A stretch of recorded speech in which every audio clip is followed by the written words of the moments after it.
But for now, right on cue, another boat from Sri Lanka arrives with what are called asylum seekers. They're actually economic migrants. You know that, I know that, we all know that. It's been intercepted, the people taken to Christmas Island, sent back to Sri Lanka. And that's at least the third boat since just before the election that Labor looks sure to win.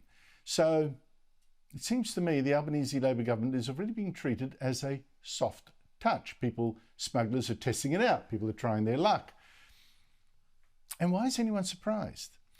And I say that not just because of Labor's disastrous history here. You know, you remember the former Rudd government tearing down our border protections, luring over 50,000 boat people, luring 1,200 people to their deaths at sea, until the Liberals have voted in Tony Abbott and put an end to it. But let's also look at one of the very first decisions that this Albanese government made after being elected nearly 3 weeks ago. And it turns out to be so dumb, given what's happening right now in Sri Lanka. Now, this Labor decision was to say, no, it's not now going to send back to Sri Lanka two other illegal immigrants and their two daughters.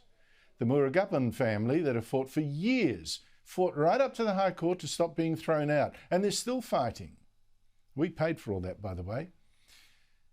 But straight after the election, rescue arrives. The new Labor government gave this family a bridging visa and boasted it was going to send it back to Biloela in Queensland, and we should all be proud of this generosity. I'm very proud we've brought this family home. I am very proud, and the community will be as well.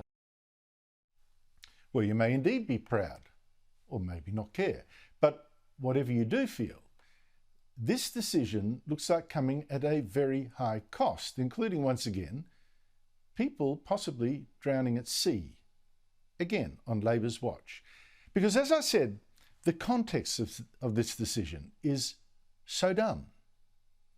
Now let's first remember that this family has so far failed to show that they have any right at all to be here. Seems clear to me at least they have none. The parents claim to have fled here in fear as Tamils persecuted in Sri Lanka, looking for shelter.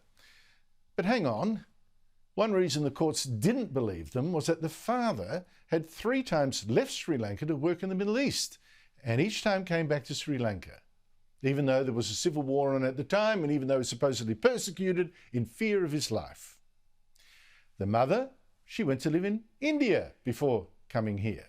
So these most certainly were not real refugees, so fake refugees. But now look, they have been given $200,000 in a crowd-funded donation push, plus free rent for a house in Biloela, a donation from a private citizen. And this is all very nice, it's very kind, but I want to ask you now to imagine how this news is going down back in Sri Lanka. Because believe me, they are following this case over there with stories like this. New Australian government releases Sri Lanka family from immigration detention. And this, Sri Lanka family in Australia breaks sigh of relief after Labor victory. So, you're in Sri Lanka, you're reading this good news. Australia, I mean, visas for illegal immigrants, free house, $200,000 even.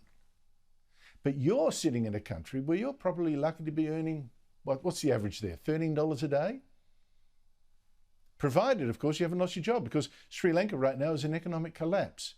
People are now rioting. They're demanding help in a country that's gone bankrupt, running out of medicine and fuel, prices out of control.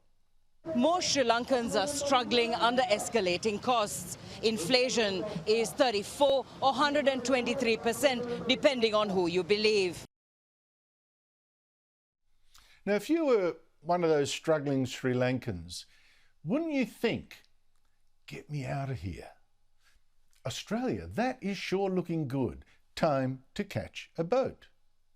Sail to Australia, to Labor's Australia. Or die trying.